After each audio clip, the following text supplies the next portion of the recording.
I'm going to explain how you can use a Chrome extension called Language Learning with Netflix to learn languages. So you're going to go to languagelearningwithnetflix.com. There's an install button. It'll take you to the Chrome web store. Install it, and then click on Catalog. And this will take you to a list of Netflix programs in the language you want to learn. So today we're going to do French. 347 titles. This is worldwide, so if you're using a VPN, you can probably get access to those, mostly. Otherwise, you have to choose the country that you're in. So US, we'll sort by rating. The top show is Call My Agent, so we're going to be looking at that one today. So you can just click on this button. Once you're in Netflix, you'll see a toggle button to turn the extension on and off. We're going to turn it on. And what it does is replaces your regular French subtitles with a French subtitle on one line and an English translation below it. There's also a pop-up sidebar to separate the subtitles from the screen.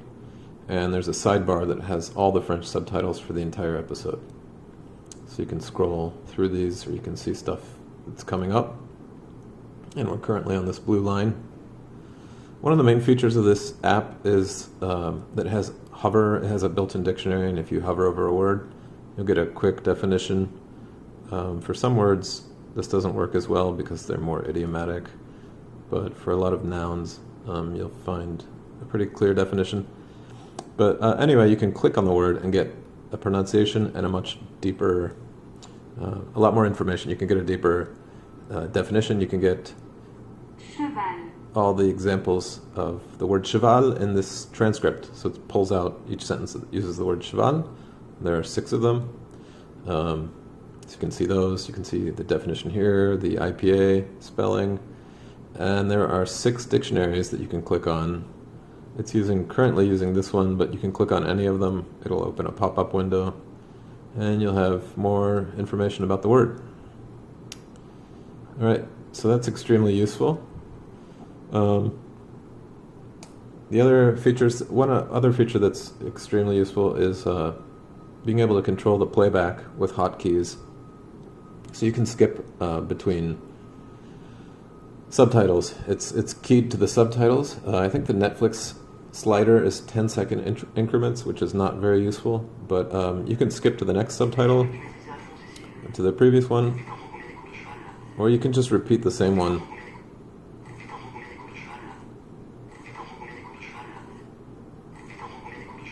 This is really beneficial for improving your listening comprehension.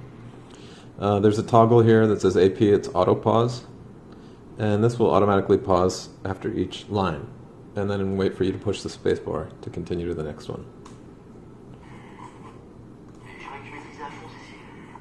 Okay, and that's also makes it easier to do the repetition.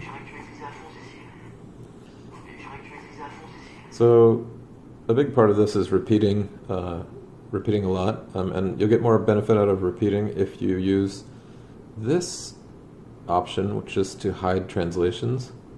Now it's blocked out the English part,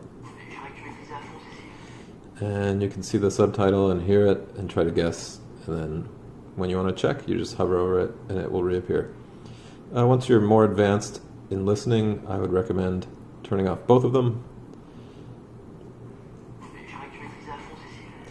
and then hovering to check your comprehension. All right, in addition to that, you have playback control. You can slow it down to 0.7. That's the slowest, which I would not recommend.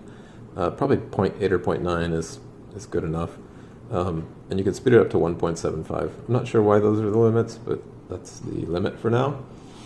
There are a lot of other adjustments you can make to this. You can play around with these options.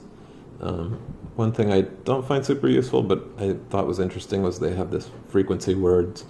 You can pick which level you're at, and it will highlight the words that are beyond the rank of frequency that you chose. So here, any of the first 1,500 most common words in French will be in white, and any beyond that will be in purple. If you pay for the Pro version, you can save whole phrases by clicking on the star. There's also a hotkey to save phrases while you're listening.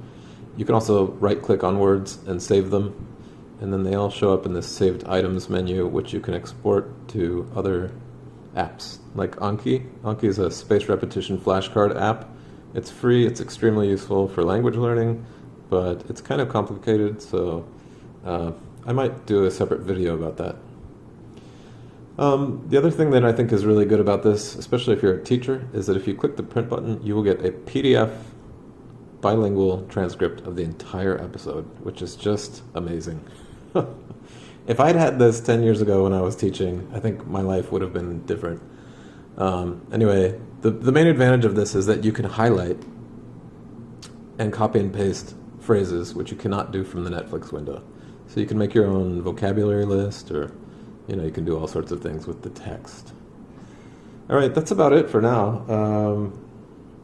There's a YouTube version of this that's in beta, and it's called Language Learning with YouTube.